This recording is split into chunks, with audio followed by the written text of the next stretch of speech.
Hello, girls. You are now watching live on YouTube. Wait for it. All right.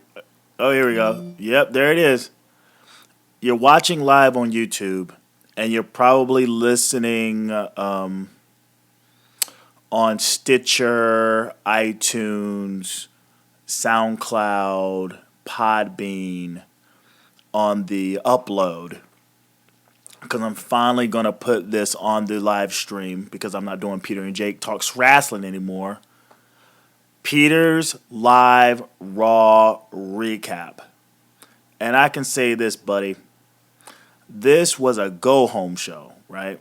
This was a fucking go-home show. A go-home show is supposed to be where you bring out the excitement of your upcoming event, your pay-per-views. You get people stoked to see certain people either win championships, beat rivals, or have their asses kicked. There's supposed to be this excitement, you're supposed to bring something where people are like, oh my God, take my money. And if you think by any fucking,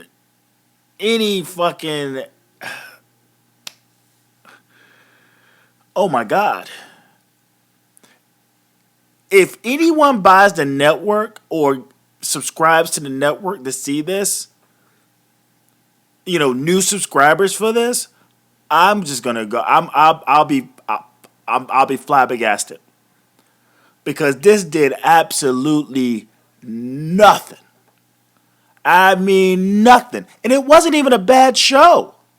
It wasn't even a bad show. It wasn't even that it was a bad show. It was just so fucking boring. There was no excitement. None. No excitement whatsoever. I want to see I want to see a wrestling show building up to your special events that it's going to make me so ready to fucking watch this shit. Now, I'm going to watch this shit anyway. But my God, I sat through this entire episode. I sat through this when the opening came on, I was like, okay, let's see what happens here. Let's see what happens. And then the first match happened. And then after that, I just grabbed my iPad. I just kind of listened to the show. Every once in a while I'll look up, see what was going on. But could you have booked, I swear to you, could you have booked any more whatever show? Just a whatever show. And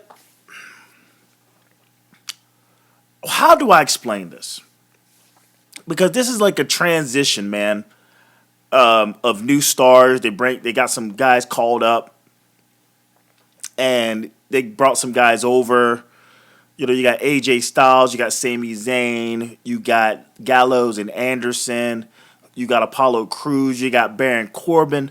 A lot of new guys, man. This is like 1 year ago, none of these dudes were nowhere around. And now they're finally on the main roster. And you can't connect with these guys.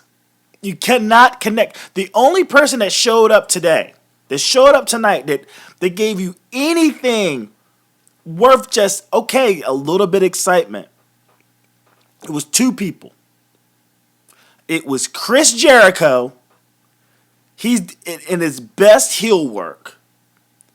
And just a flash of the screen of Damian Sandow. That was it. That was all the excitement that I got out of tonight. You can't connect with anyone.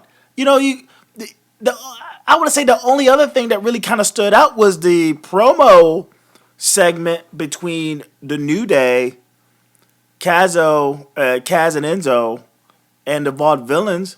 But to a certain degree, as over as Kaz and Enzo is,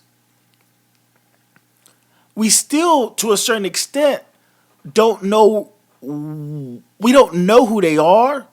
We know you can't teach that, and it's kind of awkward to see them cut the soft promo as part of their conversation. You can't. They don't have their. They don't have the ability to just cut a promo. They got to go into the ring and basically cut their introduction on their opponents. It was just good to see those guys over. But until the WWE decides they want to present their product to the idea that we can connect, like they're going to allow us to connect to these fucking wrestlers, these performers, I don't see this getting any better. I don't see this talent used in a means to get them over. It's mind blowing. In another time, in another universe, the idea of an AJ Styles on WWE network or programming was like so far fetched and so dream. Like, oh my god, like it'd be awesome to have AJ Styles, and I wonder what he could do. It'd be so awesome to have Sami Zayn, aka El Generico, on the main roster. What would he do? It'd be so awesome. So awesome to have like Gallows and Anderson on this roster just to see what they can fucking do. Apollo Crews, Uhaa Nation. Baron Corbin. Well, not so much Baron Corbin, even though he's doing a good job. But just look at all these pieces. Look at all of these pieces that they have. And they're geeks. They're nerds. They're almost coming off as placeholders. This what this looked like. You got some of the first time that these are standalone fucking wrestlers. And this almost sounds like a rant. I'm going to go into the show. But I feel like this has to be said. Sami Zayn looks like a fucking placeholder until Randy Orton comes back. And that's something to be said about that. Because this guy is one of the best workers in the planet. But he can't do anything to make you connect with him on the main roster. This is sports entertainment. And a lot of these guys coming in with his indie attitude. And I don't see creative, I don't see WWE helping that. They got that fucking power plant down there, man. They got the fucking state-of-the-art, best writers, best fucking people down there trying to groom new talent. And I still can't connect with this guy. And they're booking him to look like a fucking nerd. It's incredible. It's fucking incredible. This is a go-home show. A go-home fucking show. And he shows up, and what does he do? He faces Rusev, and he barely gets out of it. He barely gets out of a match with Rusev. Even though Rusev is an amazing fucking wrestler. And at one point, he had a fucking rocket ship strapped to his back. But at some point, things changed for him. And if you're trying to get Sami Zayn over, why are you having him barely squeaking out of matches? Or just flat out losing them? He has his first one-on-one pay-per-view special event on WWE, and I don't even fucking care. Sami Zayn. You can all you want. You can do all that shit all you want. But all that is just like putting a Band-Aid on a gunshot wound. This guy is a joke. And it's not fair. It's not fair to me as a fan. It's not fair to him as a worker. Maybe he has some ideas that he want to throw out there, but what they got him doing out there makes him look like a placeholder. God almighty. And this whole AJ Styles storyline. I get it. We've seen this. It's not rocket science. It's wrestling. And we've seen this storyline before. But this is one of the things that I was talking about in Peter and Jake. Rest in peace. They don't give a fuck about the Bullet Club. Or maybe they got some weird swerve just awaiting. You got Doc Gallows, Luke Gallows, whatever the fuck you want to call him, and Carl Anderson, and AJ Styles. Those guys should just be together and just tearing up the fucking place. Everyone's scared for their fucking life because the Bullet Club has landed in the WWE. They had Finn Balor just lose the championship, the NXT championship, in a house show to Samoa Joe. To do what? Tease him to come up? So they can have him in the whole fucking sports entertainment spectrum? To have him talking dumb shit? To have him in some silly storylines? That doesn't emphasize him just being a badass? This is the WWE today. They're going to take this fucking crap. They're going to take this storyline. This already just built for Cuban links shit, and they're gonna make this weird thing out of Luke Gallows and fucking Carl Anderson and AJ Styles. They should be a fucking ashamed of themselves. As much ashamed of themselves as what they did with the fucking feud between Kevin Owens and Sami Zayn. Oh, we're finally gonna get their one-on-one match at Payback. Too late, bitch. You should have had that happen on Wrestle fucking Mania. And what did you do? You had Zack Ryder win the fucking ladder match. So you just completely you undercutted any and everything to do on the largest stage to make those guys relevant, to make people care about these guys. And you fucking throw Zack Ryder is your fucking monkey wrench. So now they're fucking scraping at fucking ways to make these guys interesting, or are they? And meanwhile, you got fucking Chris Jericho in the mix, right? And you got Dean Ambrose in the mix that distracts you still from their actual lifelong feud. That is like add water and mix. Hell, you ain't even gotta add nothing to this. Just crack that fucker open and pour it in your mouth. It's stupid. It seems the least interesting of the entire feuds going into Payback is two motherfuckers that A, is green as goose shit, and a guy who absolutely has no momentum anymore. And Baron Corbin and fucking Dolph Ziggler. They're booking this correctly. Baron Corbin is a thorn in Ziggler's side. Ziggler is getting babyface beatdown after babyface beatdown. He gets his revenge today to a certain degree. The heel escapes. But I give two fucks about those guys. Couldn't they have done that with Sami Zayn and Kevin Owens? Huh? Couldn't you just done that with them? Oh, I know what it is. Those guys aren't WWE products. Sami Zayn is not a WWE product. And fucking Kevin Steen is not a fucking WWE product. And what they're trying to do is trying to make them interesting in their way. And this is what I was talking about with fucking Peter and Jake. Rest in peace. That the WWE gives two fucks about things coming in for them. They're going to make it their way. They're going to do things their fucking way. And I don't care how you feel about this wrestler or that wrestler and what momentum they had coming over from other fucking promotions or from the indies or what have you. They're so goddamn cool. The WWE is going to take them and they're going to ruin them. And now we'll look at Finn Balor coming up.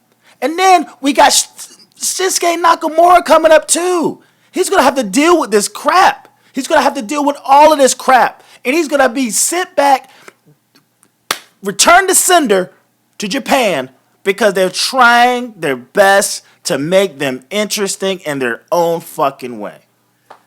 It makes no sense. It makes no fucking sense. This fucking go home show was go home, you were drunk. This was so boring. So fucking boring. It wasn't, and again, it wasn't a bad show. It wasn't a bad show. You know, if this was like, you know, week 2 or 3 going into like, I don't know, Survivor Series, and then it would have been an alright show. You know, it's not much to really look forward to. It's fucking Survivor Series. But this is the go home show to the first event, special event after WrestleMania. Normally, Payback is awesome. This is gonna be, and we're gonna sit back and go, oh my God, I cannot wait till fucking Randy Orton comes back. Can't wait till John Cena comes back. Can't wait for these motherfuckers to come back. They're going to come back and they're going to save the show because these indie guys just aren't cutting the mustard.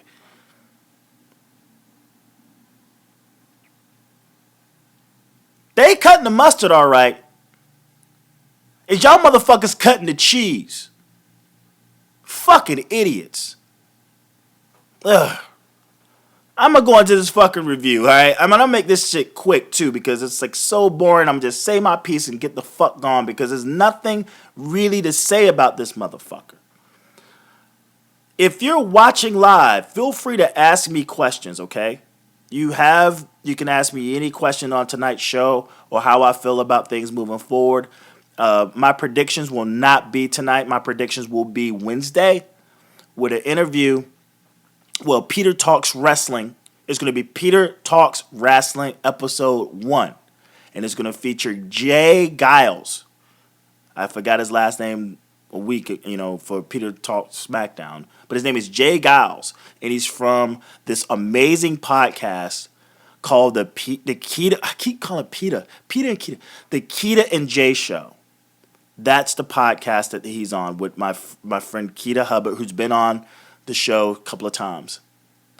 We're going to talk about Raw, and then we're going to give our predictions. He doesn't know that yet, but we get up tomorrow, and we're going to talk Skype. It's not going to be video. It's going to be me, maybe an introduction of me doing a video, and then close out with a video, but in the middle is going to be just audio, Skype audio.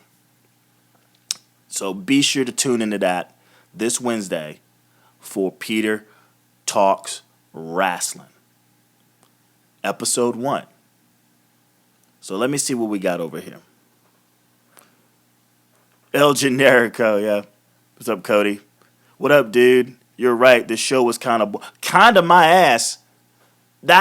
This show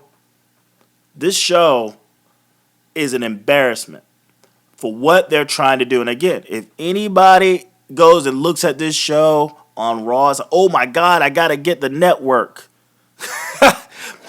Said no one. And it's because the WWE is sabotaging this shit.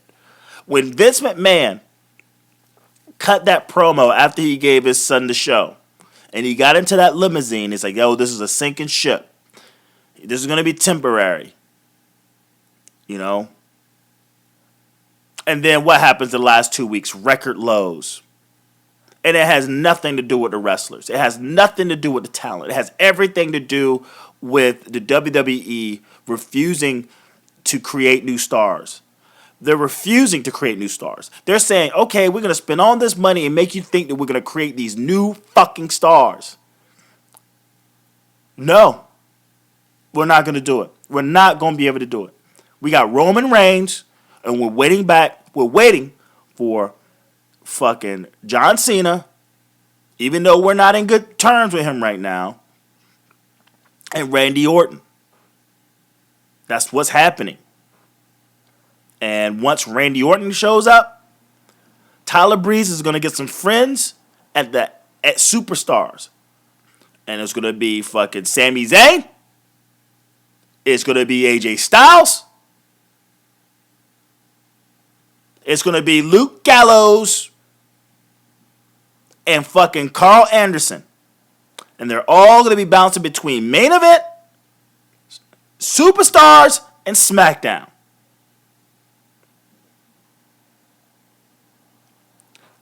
I see the only guy out of this entire bunch, there's all these call-ups. If there was one guy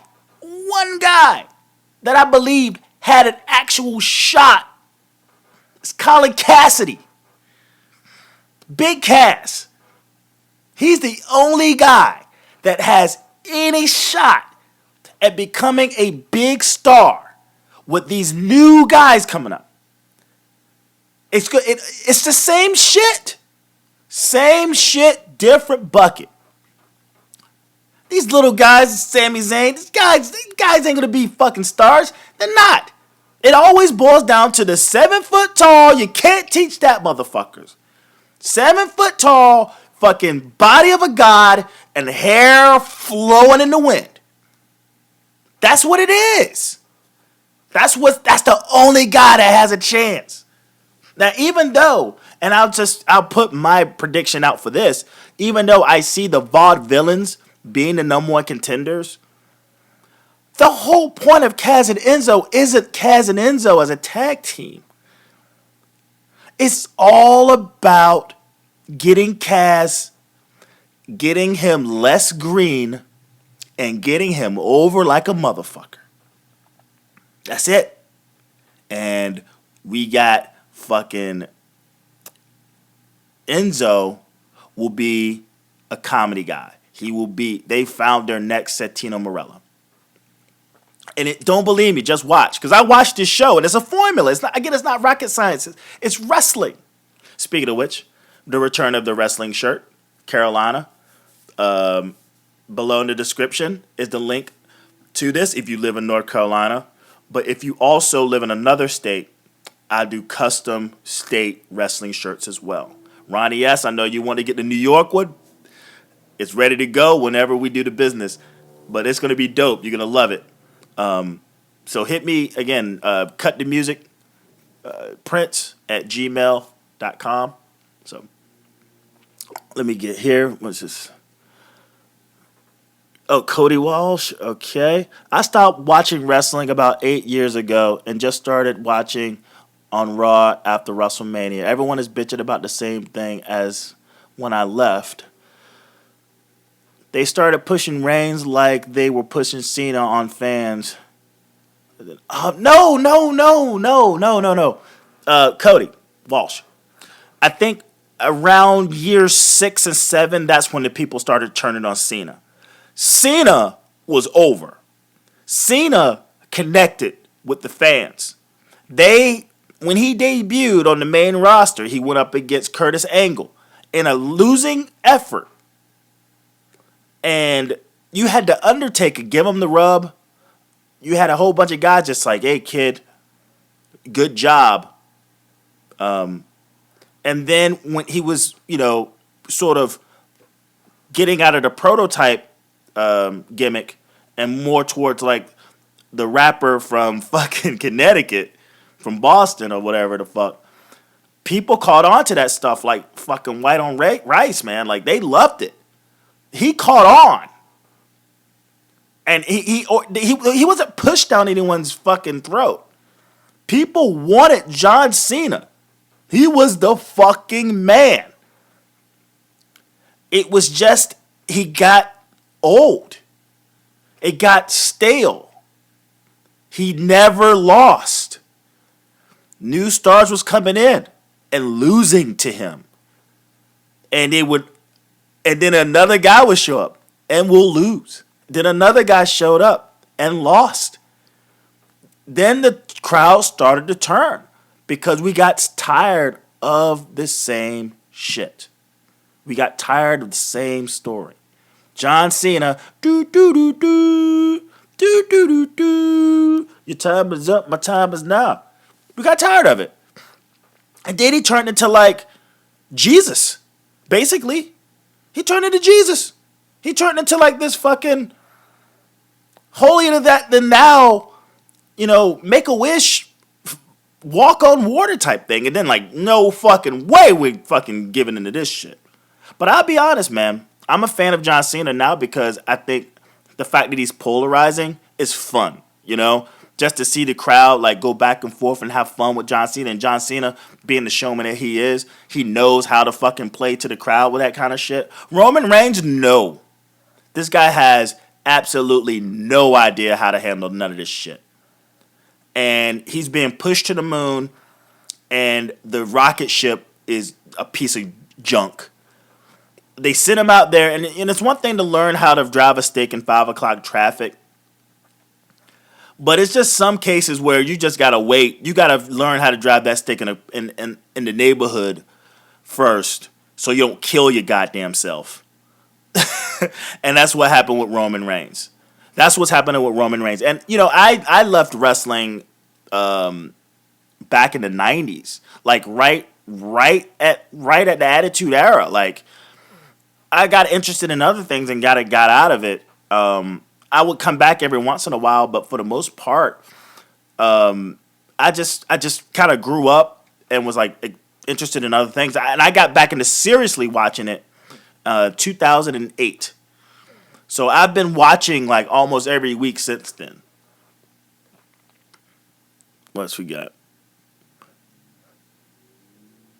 What we got here? This is Ronnie S. Do you think Cena is going to feud? No. He's not going to feud with Reigns because he would have to beat Reigns. And I don't think that's what they want happen. If whenever they decide to go Cena Reigns, it's going to be like an inevitable thing where the unstoppable force versus the immovable object. Cena's going to have to basically bow out.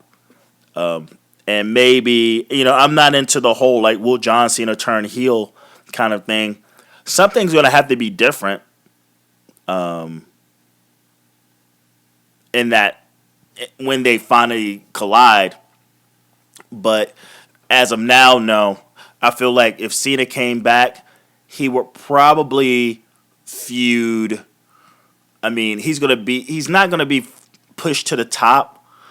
And I almost think that he will have a feud. If I had to choose one heel that he would have to go up against, he would probably go up against Doc Gallows. I see him going up against Luke Gallows. I mean, I may be wrong. I could be wrong. But he's new. He's big. And I think Carl would probably go off to Randy Orton. So, we got Cena was over with the kids, but Smarks did not want him pumped up. Rookie who didn't pay his dues. Yeah. I mean, again, Cena was over. Then he got old. He got stale. He kept winning. We got tired of it. The guys I like now, like Kevin Owens and Nakamura, they don't stand a chance in today's WWE. Kevin Owens right now is booked as a loser. He's going up against another loser in Payback. That is Sami Zayn. Nakamura, I'm scared. I'm really scared. I was hopeful, but now I'm scared again because I'm looking at how they're fucking up everything. Apollo seems like the kind of guy McMahon would push to the top. Maybe. Maybe. I can't say he will. Can't say he won't. All I'm saying is right now they're giving him a head of steam, which is good. But I feel like he wasn't really handled that well in NXT. He wasn't treated as someone that was special, someone to separate from the rest of the flock. He was guys, he jobbed out to Baron Corbin, and then he jobbed out to Samoa Joe. Obviously, it was him leaving the company, leaving the NXT to go up to the main roster. But he was never positioned as a standout. He was just positioned just as another guy, and that's how they're doing Sami Zayn. he's about to be this big special guy. And I understand that babyface catches the beat down and stuff, but like let him stand out. Let him separate himself from the rest of the bunch as a special guy. So that's going to be his downfall. And Nakamura, they're doing that to Nakamura now. They're not separating him from the flock. He's in there. He's barely getting out of matches with fucking the tin guy, Ty Dillinger. Ty Dillinger is a bona fide jobber, and Nakamura should have beat him in 2 minutes. But his first debut match against Ty Dillinger, he barely scrapes out. So, I like guys who are great workers, even if they're not big guys. I think that's a general consensus. But I'm not talking as fans in terms of what I'm talking about. I'm talking about like what the WWE sees and how they move forward. I'm gonna get through this Raw shit, man. I'm sorry, guys, if you're listening or checking this out live. I'm just kind of venting and answering questions. Yeah, Raw was boring. Yeah, but a lot of people enjoyed it tonight. What up, Keita? Yeah, that shit was boring as fuck. But you just got in. I'm gonna go through this Raw. Raw, Hartford, Connecticut. Shane McMahon comes out and gets a big old pop. He's about to go through what the night is going to be. And then Stephanie comes out and informs him, gloating a little bit, that it's going to be his last night. Because at Payback, Vince is going to make a decision who's going to take over the company again. You know, is it going to be the Authority back in the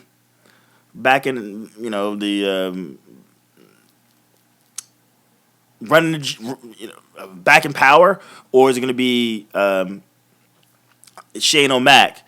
And then it's a little fun. They do a little poll. Shay does a poll of who do you want to run it, who do you not want to run it, and it was fun. That was really fun. The yays and the boos and the yays and the boos, and that was fun. Stephanie refuses to leave the ring. Shane kicks his ass, says, "Hey, I'm running this motherfucker. This is our ring. Security, get her the fuck out of here." These three jabronis show up, and she's like, "Don't touch me." But then this one hard-headed dude decided he wanted to touch her, grab her, and she just beats the shit out of him, smacks him around, and then they hem her up, take her out. I don't know. It was fun for what it was. And then AJ Styles comes out to face Sheamus in a super stiff match that Styles gets he gets a win. You call it clean or not, because Anderson and Gallows shows up to sort of distract, to sort of distract Sheamus. Now, this happened last Thursday on SmackDown with The Miz and AJ Styles. So it seems like they're like, I think those guys was trying to, no, dude, I think they just wanted a cop a fill on them big old titties. But, so Styles gets this win. He breaks a clover leaf, and like it's super stiff. But man, and plus tonight too, it was like the League of Nations. It was like the gauntlet of the League of fucking Nations, right? The League of Jobbers. I've been calling them jobbers. I stopped calling them jobbers. I called them jobbers again. Because all three of these motherfuckers had matches tonight against the new upstarts, and they all jobbed out. No disqualification, all clean finishes. Well, again, you want to say Sheamus, but that's the thing. Sheamus is a heel, but he's getting the babyface loss because two motherfuckers are coming out to distract him. I don't know. Placeholder crap. Yeah. And then Reigns is watching in the back and the Usos show up. You get "We can't hear you" chants. And then like they go into this all like one for all and all for one. Fucking what are the goddamn Three Musketeers? The fuck? One against all. And then sometimes all has to be against none. And then none has to have some. And then some has to have all. What the fuck, man? The New Day come out, and it becomes a 3-ring circus between uh, the New Day, the Vaudevillains, and Enzo and Cass. Who's over? They are so over. But it was so awkward to fucking see them cut their entrance promo as part of the conversation of how they're gonna win. Ugh, I don't know. Ugh. That was the first hour. Boring. Where the fuck is Stone Cold Steve Austin when you need him? Lance Storm. Boring. There are no good heels in WWE. Well, Jericho's doing his best work right now.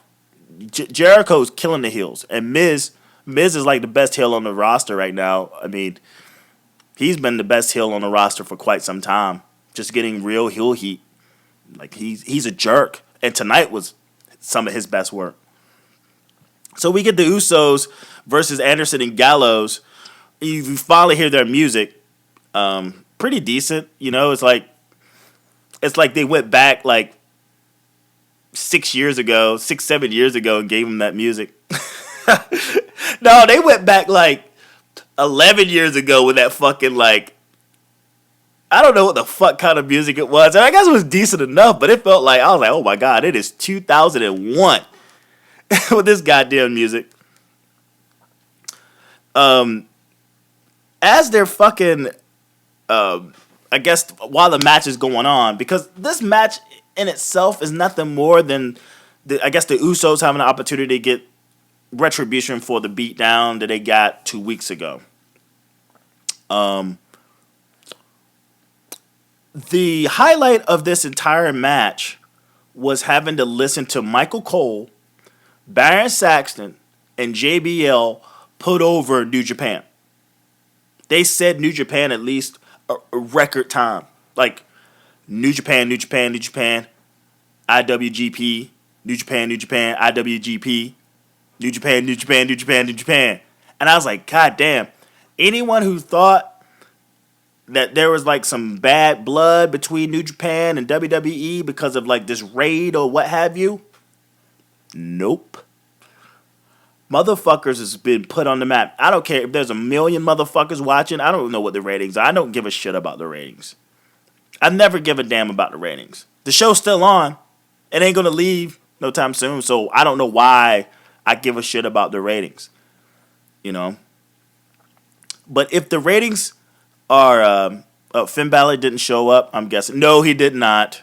Terrell. He did not.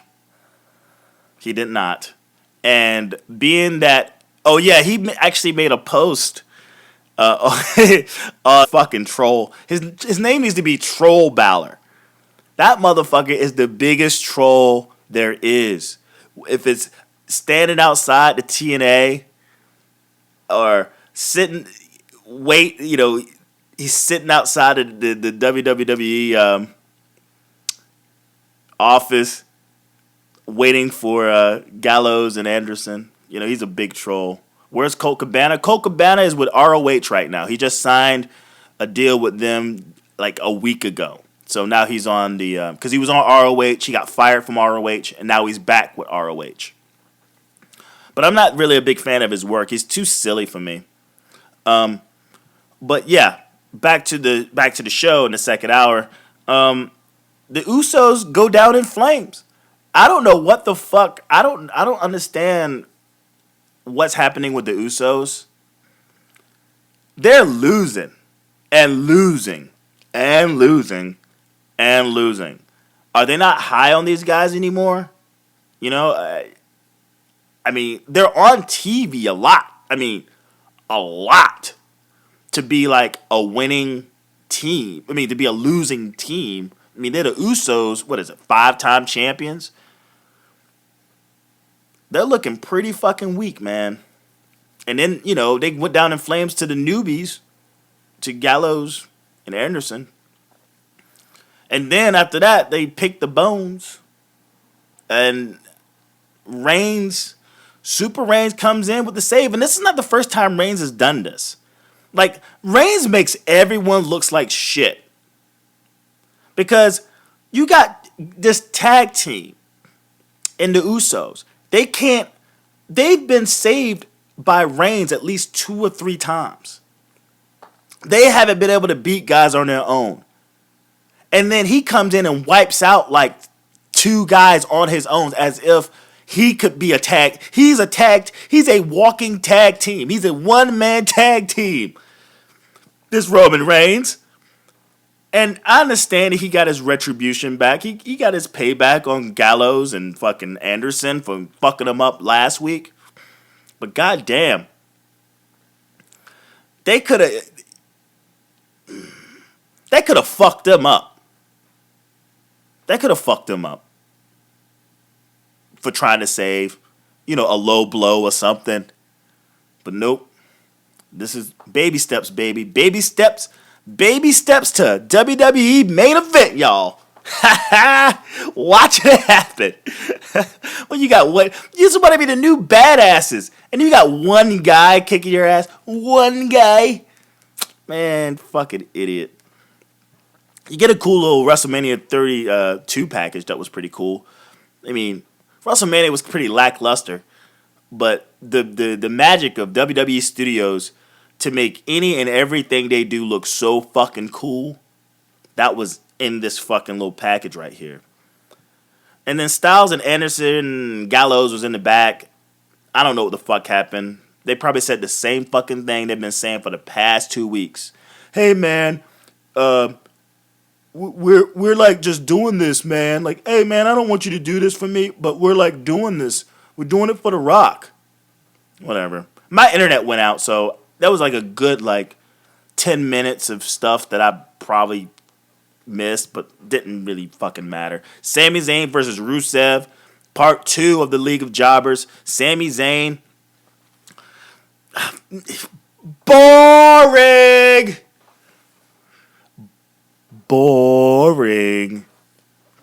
This was so boring. Sami Zayn escapes an accolade into a schoolboy roll-up, and he gets the victory. Baby steps to the main event. To main event, baby. To baby steps to main event. Baby steps to superstars. Sami Zayn versus fucking Fandango. Wait for it, man. And I'm not saying this hoping for it to happen. I'm not at all. We watched the show, man. We watched the show. But the funny part, Lana starts throwing her shoes. She gets so pissed off. She threw her shoes at Sami Zayn. Sami Zayn's like, what the fuck, bro? I ain't do nothing. I just pinned the guy. Whatever. You got to throw your shoes at me, ho. And she goes from being an in-ring talent, a groomed talent. She's fucking dropping bitches on their head and, doing fucking kicks. And now she's reduced right back down to throwing shoes on a motherfucker like she just didn't have a fucking WrestleMania match. Crazy. When I was young, the champ was a guy who was the best worker and respected the other wrestlers, example Ric Flair. But different time, man. It's a different time. The WWE is not based around trying to build up one guy with those credibilities. They're trying to just build their brand. The WWE is building their brand. They could give a fuck about individuals with credentials that can wrestle, that can talk. In their eyes, they don't want you to be a good talker. The brand just sells itself. You mean to tell me WrestleMania, you don't have your biggest stars, they're all out injured. Seth Rollins, John Cena, Randy Orton. And you still sell out? You still sell 100,000 tickets? They could give a fuck about someone following the legacy of a Ric Flair or a Bret Hart or a Hulk Hogan or Ultimate Warrior or Macho Man. They don't give a fuck about another Shawn Michaels. They don't give another shit about another Chris Jericho or Mankind or The Rock or Stone Cold. Those guys were individual stars and they helped build the brand to the point where they got so big that they left the company. The WWE doesn't want people to get that big anymore, or they would have already built more guys. It's actually on the other foot. they're scared that guys would leave because they would get too big for their britches.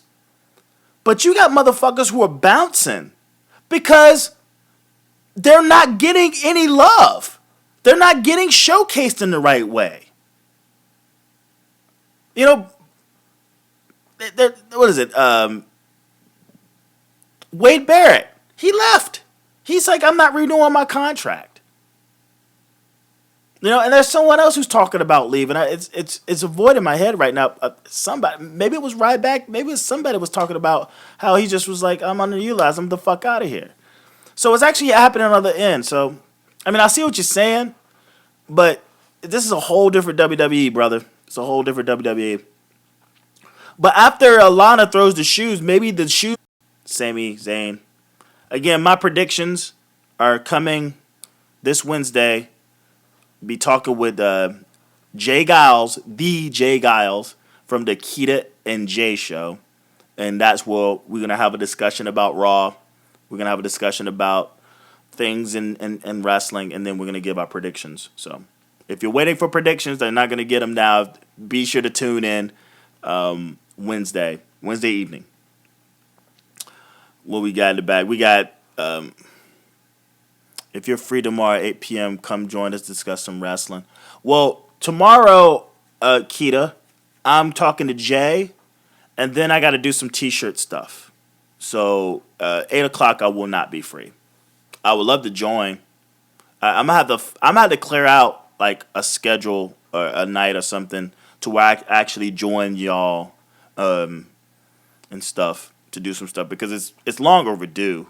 For me to be able to talk to Jay tomorrow it's like good, you know, and I couldn't ask for a better person to christen Peter Talks Wrestling Episode 1. So Renee Young is in the back with Apollo Crews. Stardust shows up. And Apollo basically is like, he calls him Cody, and then he talks about Dusty Rhodes. And it was like this moment where I felt like Stardust was leaving a little bit, the way he reacted.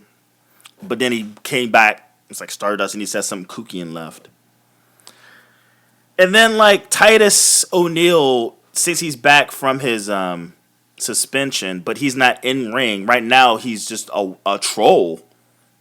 Last week they had him like doing this whole like quit cigarettes campaign. He's like a finisher. And last week was with Natalya. It was kind of creepy and weird. This week was Dolph Ziggler. Was kind of creepy and weird. But like he's the big fucking troll. Welcome back, Titus. You get Stardust versus Cruz. And the only thing that stands out about this match is the fact that it was short. Thank God. It was fucking short. Cruz needs to be just tearing people limb from limb and leaving them lying. He doesn't need jobbers. He just needs to beat people up. He needs to just set himself apart. He's your new star. He's going to be your star transitioning over. Make him stand out. Just cut away from the fat. Like, hey, I'm Apollo Crews. I got this physique. I got this smile. I'm athletic. I can just beat these guys because this shit is easy. That's what finally happened in this motherfucking match. But the only thing that really caught my attention in this match is when he did the standing moonsault. And JBL was like, yeah, me and Ron used to do that back in the day. He's like, yeah. And the guys was like, what? He's like, yeah, you know. They're like the standing moonsault. He's like, no. Yeah. I did it. And it was like the first time Ron Simmons said, damn. That cracked me up. Ambrose calls out Jericho. Jericho's, this is his best work. This is his best fucking work, man. He's killing it. He called, what was it? He called, what was it? Where were they? It wasn't London. It was Another dude. I'm telling you though, that shit cracked me up. Ronnie S. JBL says stupid shit like that a lot, but no, that actually cracked me up. that really cracked me up. But where were they? Well, anyway, he called the place a dump, and that's one of the greatest things a heel could do. Like just simple, like just simple formula to being a heel is calling out the city you're in a dump. I pop every time I hear someone calls a place a dump. No one calls places dumps anymore. Nobody wants the city to hate them. That's why no heel heat on anybody. You go into a fucking city, you say, hey, this place is a fucking dump. You're going to get some guys laughing, and you get a lot more other people booing. And that's what Jericho did here, and I thought it was fucking great. But this, again, man, this is some of Jericho's best heel work. And Ambrose is a fucking idiot. I can't get behind an idiot. I can't get behind a fucking idiot who doesn't take nothing serious. You know who else doesn't take anything serious? John fucking Cena. John fucking Cena doesn't take anything serious. And that's why a lot of people don't care. He just shrugs off beatdowns. He's just like, oh, yep, I got my ass whooped. I was supposed to be scared of this guy, but you know what? Look at you. You're dressed like you're going to a fucking cabana. You're going to the fucking Kahlua. A luau. Right? And fucking Ambrose is just like, he just doesn't take anything serious. And you got Jericho squeezing the heel heat, just squeezing that motherfucker. It's like, it's like a tube, but it's like the last of the toothpaste in the tube is how he's squeezing that shit out. And he's trying. But then you got fucking Ambrose acting like a fucking oblivious dumbass. Fuck Ambrose. I can't get behind that character at all. You got a fucking match coming up, man. Fucking get serious for once. Jesus Christ. And it looks like at the beginning of the promo, too, he was like all fired up. But then it just turned into like, your shoes suck, bro. God damn it. God damn it, Ambrose. And you're sitting here. No, he wasn't. If that was his serious, Ronnie S. Ambrose was a bit more serious tonight. If that's his serious, I hate to see him when he's playing around. When he's not serious, I hate to see that. God damn, he may as well just put on a red wig, paint his fucking body like pasty white, and put on a red nose and throw on a fucking yellow outfit. Dude, Jericho was killing it. Jericho was killing it. Kiss my fucking boots. Apologize to me. Killing it. He called a place a dump. Killing it. Man, the fact he has to work with Ambrose is almost a goddamn rib. Honestly. Because when he fucking stepped out, when Roman Reigns was like, all right, who's going to fight me next? I'm the guy, right? When Jericho came out, I was like, yes. This is awesome. Nope. Not even the they went AJ Styles on a motherfucker. But yeah, like, he wants an apology. And then he apologized with just these dumbass insults. And then he jacks his jaw. He jacks Jericho's jaw. And then the tables turn on top of the table. And he puts his ass in the walls on top of the fucking announce table. And the refs came in for the save. This whole thing, again, if you watch watch my show. The first thing I said whenever I saw Jericho go onto a program with Dean Ambrose is like, Ambrose finally gets a win at a pay-per-view. Jericho's better than this. He doesn't need to fucking be dealing with this Nimrod. Natalya versus Emma. I love Emma. Emma. I love Emma. Natalya is great too. Got Flair at ringside. Sasha. We want Sasha chance. And you get a sharpshooter. I thought they were going to actually try to build up Emma. I thought they would try to build her up. to be down the road like somewhat of a contender for the belt because the girl can wrestle, and I feel like the fact that she's back on the main roster, they've forgiven her for her fucking fuck up. But there was no Becky Lynch around, so I guess they had to do something. Yeah, no Becky Lynch tonight, no Sasha Banks. You got Flair at ringside, but that was about it. I think that was the only Divas action there was. Or sorry, not Divas, but women's action or anything outside of the fact they gave a China tribute. And I couldn't, rest in peace, China. Big star. Well, I was talking about on SmackDown, Peter Talk SmackDown. I was hanging out this bar, and I ended up sitting at this table, and I was the only person sitting at the table because I have no friends. These women showed up, and I was like, y'all can sit here. I mean, I'm not trying to bogart this entire table. When we finally started interacting, and they asked me what I did, I was like, I do this and that, and I also do, like, a podcast. I was like, well, what is your podcast? Like, wrestling? The first question this woman asked me, out of that, the first thing she asked me, it's like, what happened to China? It's like, what? She died 2 days ago. The first question she asked me, what happened to China? Ain't that a bitch? China was huge. China was huge. And I could tell that she said she watched a little bit when she was young. But when I say the word wrestling, she didn't say Hulk Hogan. She didn't say The Rock. She didn't say John Cena. She didn't say anybody. She didn't say Ric Flair. The first person she asked about was China.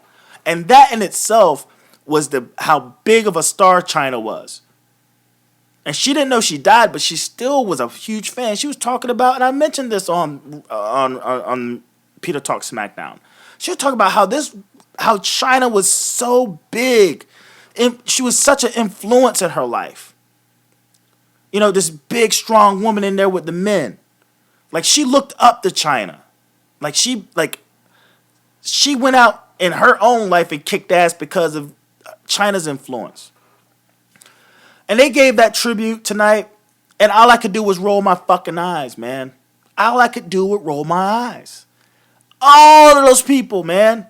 All of those people abandoned her. All of them. Because Stephanie McMahon took her man. Stephanie McMahon stole Triple H from China and got blackballed. And if this would have been any other person, I'd imagine any and all those wrestlers, or those workers that are in cahoots now or even working with the WWE, they would at least kept her around. China was isolated. She wanted people to love her. She wanted acceptance. And they all pushed her away over some petty, man-taking bullshit. Yeah, no Wyatt tonight. Do you think they dropped the idea? No, Bray got hurt. So, Omaha. But back to what I was saying about China. I'm glad they gave her a tribute. They didn't give her a 10-ring salute. They did not give her a 10-ring salute. They can go fuck themselves with that. That woman brought in so much cash in the highest part of the biggest ever moment in wrestling and how they would generate money and all that shit. And they didn't even give her a 10-ring salute, man. What a bunch of assholes. Fuck that tribute. Rest in peace, China, but fuck that tribute, man. It was so whatever. She should be in the Hall of Fame right now. She should be alive to see that Hall of Fame, to give her speech. Stephanie McMahon her hands are red with the blood of China. And that's all I'll say about that. A 10 fucking ring salute.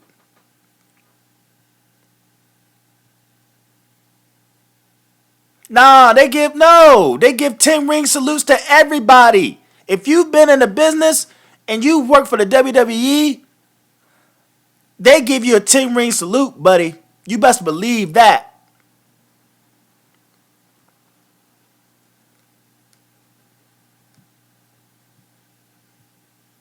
they gave a 10 ring salute for Piriguara. What I say his name wrong.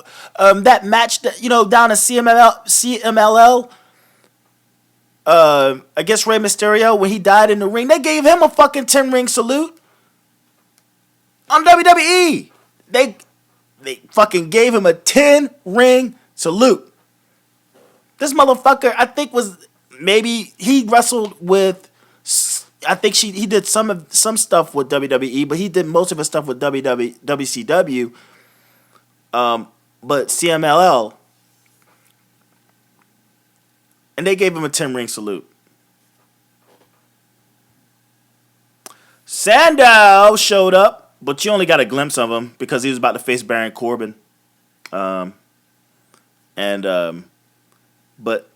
we didn't get to see Sandow in action because Ziggler attacks Corbin, getting retribution, getting payback from what happened last Thursday. They were supposed to fight each other Thursday, but Baron Corbin attacked him from behind. But Corbin was able to escape this attack. See them at the pay-per-view. Who fucking cares? We got Club Puerto Rico. That was interesting. Club Puerto Rico. The Colognes. Still talking shit. Backhanded remarks. Beautiful women, not like yours. Miz TV. All I say about this is that Miz cut one of his best heel promos ever. That was an amazing promo. It got weird when it got all weird, Cesaro came in. He held his own. I'm looking forward to this match. Because, again, Miz is killing it. Cesaro's on the come up. And he held his own. They did the whole movie shtick thing. That was pretty funny. But nevertheless, what ends up happening is when Cesaro's like, well, we can do this right now, motherfucker. Started unbuckling his shit. Miz takes Maurice, guides her out, tries to get a sneak attack in, but that led to uppercut. And Cesaro grabs the belt. And I will say this. That son of a bitch looked real good on him. It looked real good, him holding up that belt. So, yeah, that's definitely a match I think is going to steal the show. I think that is the match that will steal the show. Miz versus Cesaro. Obviously, because Cesaro's in it. But the Miz, he's doing all right for himself, man. He's doing all right. AJ Styles with Reigns in the back. Whatever. They're still trying to carry on this storyline of Anderson and Gallows doing your dirty work. I'm taking your title. You're going to need Anderson and Gallows. And as the boos rain down, as Roman Reigns comes to the ring, or about to come to the ring, the WWE preemptive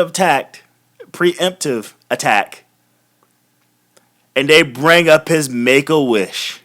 You can't boo this guy. Hey now, make a wish.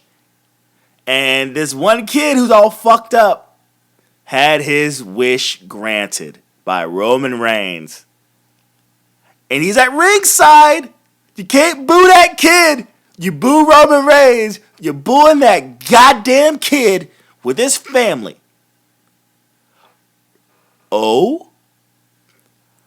Roman Reigns makes a special trip over to the kid on his way to the ring, and he daps up the family. You can't boo him. And you know what? Hartford, Connecticut did not boo. They didn't boo. But they did not cheer either. Once he was done with that Make-A-Wish shit, back to the boos. And I thought that was so perfect. It's like WWE trying to preempt the fucking boos, you fucking idiots. Cut that shit out, man. Nobody wants him.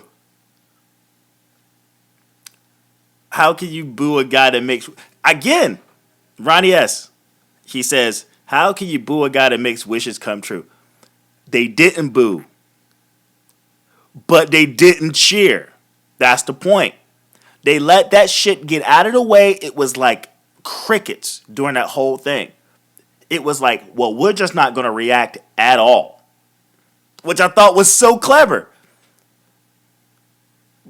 All right, get through it. After he dapped up the kid, after he dapped up the mom, the dad, the cousin, the uncle, and he made his way up that fucking steel stairs.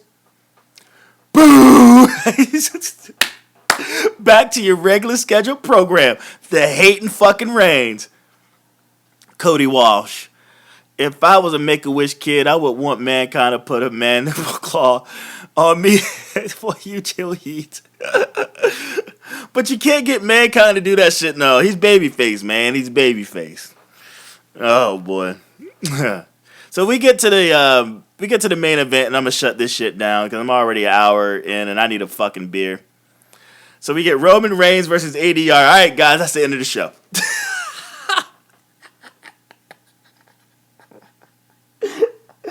Oh, God.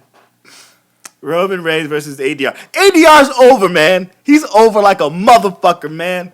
I was listening to MLW. If you don't know about this podcast, go check it out. It's called MLW. It's with Court Bauer. It's his whole shit. Court Bauer and the other guy is Scott Pollard, I think his name is. And I think they were talking about WrestleMania. It was like Pollock and Bauer post WrestleMania conversation, and he's talking about they're in LA and ADR's in LA. Everywhere that guy went, see, everywhere. He goes, that dude was so over everywhere. If people saw him from a distance, you just saw C chants from like just yards away. Any room he walked in, motherfuckers, see, super over. He was over tonight, man. They need to pull him out of that fucking bullshit League of Jobbers. And this was part 3 of the League of Jobbers versus Roman Reigns. LOL, Roman wins. Gallows and fucking Anderson show up to try to distract it. And, you know, over the past couple of weeks, these fucking baby faces have lacked a lot of fucking, what's the word I want to use? They lacked a lot of discipline to not get distracted, and to lose matches, but not Roman Reigns, because they always want to make this comment. They want to make this thing, Joey Styles and all that shit. Oh, man, wins and losses don't matter. It's about character development. Say that to John Cena, Roman Reigns. Because if wins and losses didn't matter, just like every other baby face prior, he should have been rolled up, distraction roll up, yay, and went down in flames. But nope, that did not happen. Schoolboy leads to a fucking Superman punch, leads to a goddamn spear. LOL, Roman wins. Fucking more boos are coming down from fucking the skies above. But then Gallows and Anderson comes in and is like, all right, fuck this. We're going to pick the bones. We're going to beat this motherfucker's ass. Beat him down. Fuck Roman Reigns. He fucked us up earlier. Let's kick his ass. AJ Styles runs in and is like, dude, what are you doing? What are you doing, bro? Like, get off me, man. I don't need your help, bro. And that results in him getting popped with a goddamn Superman punch. And then that leads to Roman Reigns catching a fucking super fucking forearm, phenomenal forearm, which I'm now calling the faux arm. And we go off the air with both of those jabronis laying on the ground. That was your main event? Are you excited about Payback, motherfucker? Are you excited? Tell me you're excited. Are you excited? Are you excited? Hell no. Not damn excited. The fuck I'm excited for? Ain't excited about shit. I want to see the Miz, Cesaro, and I want to see maybe Owens. They're both losers. I want to see Natalya, Flair, because that match in LA was awesome, and the crowd heat, it's there, and I think it's just a good feud. So if I go down this whole card that's moving forward, does even Gallows and Anderson have a match at Payback? I don't know. I'm going to have to look it up, but I think Vaught Villains and Enzo and Kaz will probably be fun. And I think you're going to start the feud between Triple H and Shane McMahon.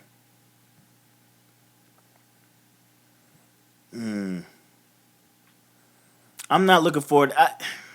Ambrose, Jericho. I don't know, man.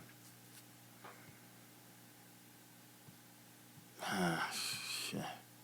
Yeah, Miz, Cesaro, Flair, and Natalia. Enzo and Kaz and Vaudevillains. We still got SmackDown, I guess. God almighty. This is one dull ass fucking show. This is a boring show. Normally the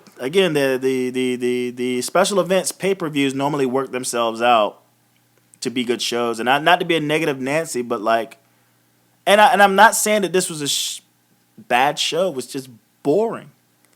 Nothing to look forward to. Nothing to get excited about. Nothing to get the blood rushing.